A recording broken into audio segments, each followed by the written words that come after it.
Autopsy time. Chicago Bears. They've just recently fired head coach Matt Eberflus. Kind of a, I don't know, clunky way. First in-season firing in Bears history. Yeah. So we want to, as we've done in the autopsy segments, team's dead, right? Dead and buried, basically. What's the cause of death for the Chicago Bears? I mean, it probably is coaching, right? Like Eberflus's record in those one-score games, I think probably is directionally sound. One-score games. The fact that they already made a move in firing their offensive coordinator, which did appear to have an immediate and significant impact for the positive, everything there kind of says that coaching's been a fairly significant problem so far.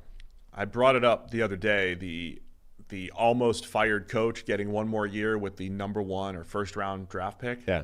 Has that worked ever? I don't have all these off the top of my head here. That's a question for Eric Eager. He's the man that would know that. He'll be like back in '93, right. The Falcons did it with whoever.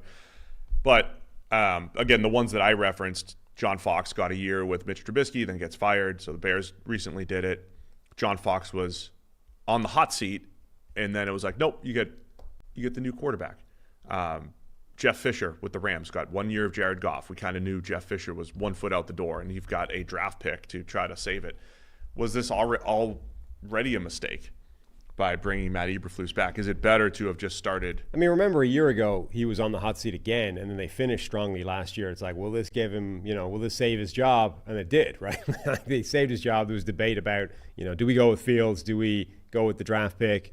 They end up trading away Fields to go with Cable. The point being, this time a year ago, we're in the same conversation. Same conversation. Do you want Eberflus's job is under fire? The Bears don't fire people mid-season. They're looking for any excuse. Here's the excuse. They took it, but we're back where we were a year ago. So yeah, I think coaching was the problem. They've done a really nice job, I think, of resetting the roster. If you rewind a few years, Chicago, I always go back to the 2018 season where they were very good, great defense. They kind of dragged Mitch Trubisky to the playoffs. They had some luck involved on the offense, but they won the division. And then the roster slowly got worse. They had fewer young players, and they had more cap issues. And I think Ryan Poles has done a good job after Ryan Pace. Ryan Poles has done a really good job, I think, of resetting that a little bit. Defense has played much better, and that's the one area where you say, okay, that's Eberflus. That's his side of the ball. At least that side has been pretty good.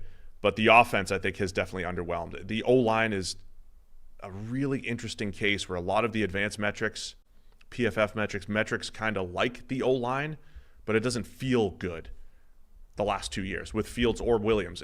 And I think they both make the O-line look worse because they hold the ball. I know you were going to say the opposite about Caleb Williams, but they both hold the ball a lot. I don't think the O-line's as bad as it feels out there. And then some of the offensive additions, you haven't gotten the special from Rome Odunze. You've gotten okay play from Keenan Allen, just a mishmash of some hits and misses on that roster right now. No, I mean, I think they're in a pretty good shape, and this is why a lot of people are talking about them as, the best job available, the best situation. Even coming into this season, we were talking about a uniquely good situation for Caleb Williams to come into as a number 1 quarterback, as a top rookie. Most of that, I think, is still true. So if the cause of death is coaching, the first task for fixing this franchise starts with, who's our new head coach? So GM Palazzolo, who are you bringing in to fix it all? I'm getting Ben Johnson in for an interview. This is you. You're fixing the franchise starts with, I'm going to interview all the top prospects and then make a determination in the interview. Yeah. This feels like this is. Did you learn nothing from Nick? I've not. You gotta present your take. First of all, you gotta have a take, and then you gotta present it in a little bit of an entertaining manner. You're just like, I would interview all the top candidates and then determine later. I will never have a spot on the shouty shows because they would say, Steve, who's your top head coaching candidate? Like, I've never met Ben Johnson. I've never interviewed any of these people I don't know. I don't know Ben Johnson. Mm-hmm. I would have, who would have chosen Dan Campbell until he pulled the camera close and he looked and he said, I'm going to fix Detroit. I'm going to fix this franchise. You don't know until you have that great interview moment or the full body of work. How do you know? Nobody could speak honestly, about who the next coaching candidate should be. Mm-hmm. Give me Ben Johnson, though. Give me Ben. Okay. Because before he was even, it's not about the trick plays and everything. When the Lions were merely a 9-win team, like a merely like ascending team, it was like, man, they've got as unique of a run game as any team in the league. Yeah. They run downhill. They run outside. You knew something was being built there offensively. In totality as well, but you knew something was being built there offensively. And if the question was, do you trade, like if that trade question, trade for Kyle Shanahan with say it's just a first-round pick. Or would you do that? I'd consider that. I mean, especially, again, if you take a step back and say, how many first-round picks have they had the last couple of years, right? They had 2 picks last year. They had Darnell Wright the year before. They've picked up so much. Got an extra second this year. They have the extra second this year still from Carolina. You've picked up so much. Like, what's a first? Now it's going to be a high first now, unless they win some games. You're talking 10, 12, in that range at worst probably right now. It's a high first, but man, I would consider it. Mm-hmm. It's a known commodity, and that's a challenge when you're hiring. Is it known now? Like, this is the thing. I know Kyle Shanahan. What if his offense has found, not its kryptonite, but what if its offense has been countered a bit? Then I would say, okay, so who are the other coaches? Who are the other offensive gurus who have figured this thing out? Ben Johnson. Yeah. I mean, I already said Ben's in the mix here. I'm saying I would consider the Kyle thing. I would take Ben Johnson first and then consider the Kyle Shanahan thing second if it was even available. But like, okay, who are the Eagles? Kellen Moore is the next offensive genius because he went to Philly and solved them now. He's been a pretty good offensive coordinator for the last few years, but now he's great because he's got the best talent that he's had. Well, Zach Robinson went from an idiot in week 1 to a genius by about week 8, and now he's back to being an idiot again because the Cousins thing has fallen apart. Your words, not mine. I mean, I am merely I am of the mind. representing the the narrative out I know. there. We've had JT O'Sullivan on the show before, and he doesn't like this take because he sees more good, effective play callers than I do. But my take is there's been 5 or 6 difference makers at head coach, 5 or 6 difference makers play calling. Right. That's it in the NFL. So if I could find one of those, Ben Johnson's been one of them.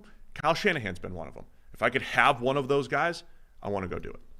All right. I like Ben Johnson. I think he's the best candidate anyway, just in terms of body of work. I think him repeatedly turning down head coaching offers and kind of going back and mastering his craft as offensive coordinator is probably a good thing for his prospects generally. Like his offense is great. He understands the power of a really good offensive line, which might be important for this specific job. Obviously, he's a guy has a track record of being paired with a quarterback that had some questions about him and getting the best out of him. Pairing him with Caleb Williams feels like a dream combination to me.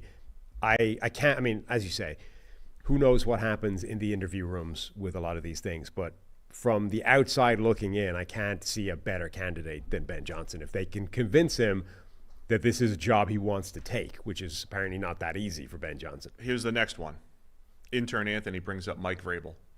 Now, we talked about the other day, probably for too long, about the idea of maybe the reason why the Bears haven't had a good, successful quarterback is it's tough to play quarterback there. It's tough to play in the elements. It's tough to play and put up great stats, and maybe just having pretty good stats is okay in Chicago, and you're going to build a defensive team.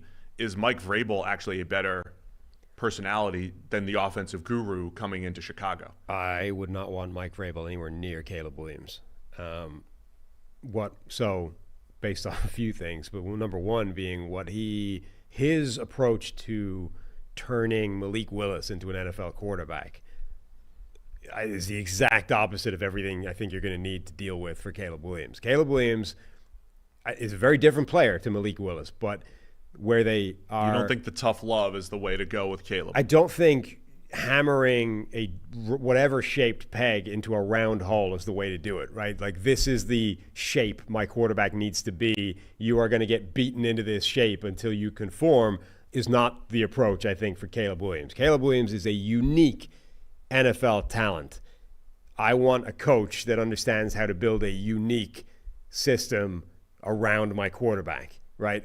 To play to his strengths, not to turn him into whatever the version of an NFL quarterback we can get him into is. I would need to know more about that because Malik Willis that would be your first interview question. Yeah, hey, I didn't like what you did with Malik Willis. Explain to me why you're not going to do that, Caleb. I think we only have the information that we have through the media, what we saw in the preseason. Malik Willis needed to learn to play from the pocket more. He needed to learn but some apparently elements. And that wasn't the approach. And it was in the preseason. Yeah, is what but you're leading. I still don't think that was the way of doing it, to just say, under no circumstances play your game, you need to play this game.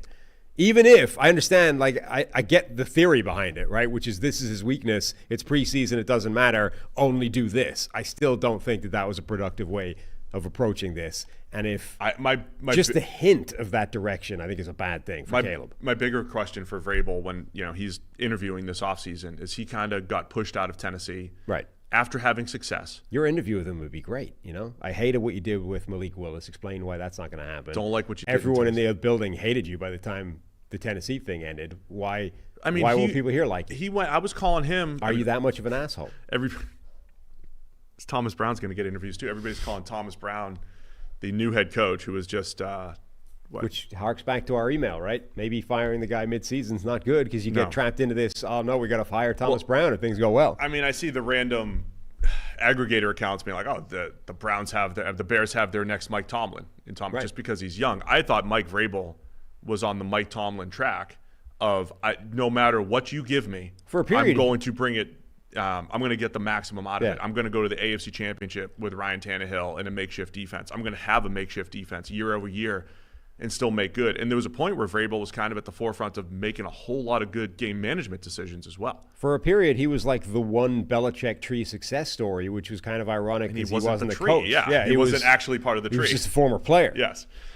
So the early trajectory from Vrabel was good, and then whatever happened with John Robinson and disconnect between personnel and players that they wanted, and then a lot of the reason why he got pushed out is Tennessee wanted to completely reshape their analytics department, become more forward-thinking when it came to using numbers and everything, and it seemed like that wasn't a fit. So if wherever Vrabel goes, it'll be interesting to see how much he's budged on that. Yeah. But I think it's a good – if you just look at the roster – I think it's a really good situation. Same. And so you're not dealing with the QB question mark. You think not just you that. have a guy to build around. The problem is the division. Yeah. Where everyone else is sharp, smart, good, and set up.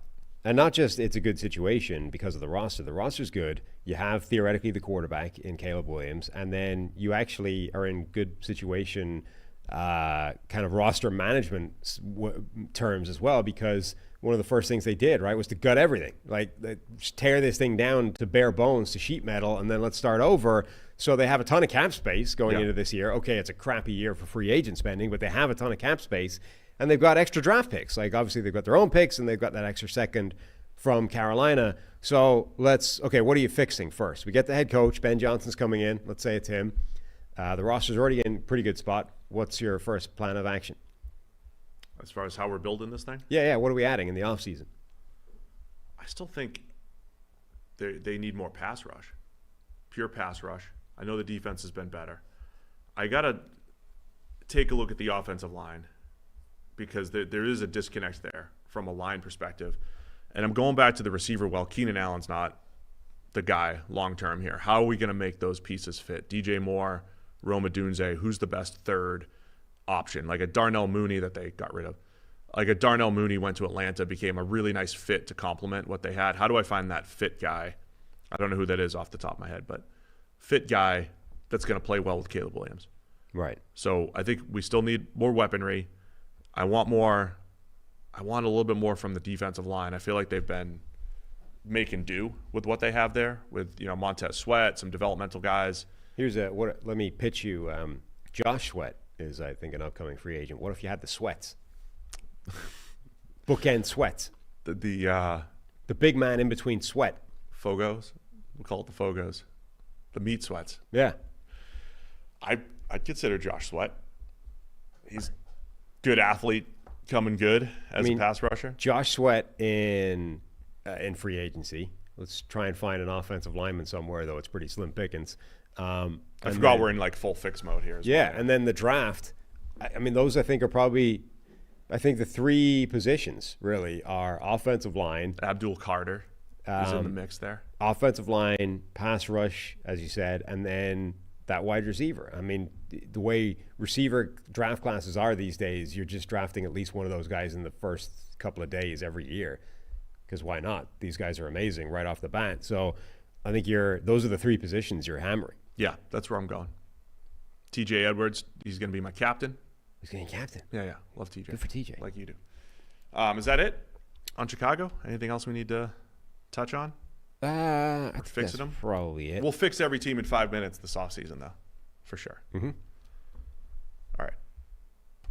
Nothing else on the Bears.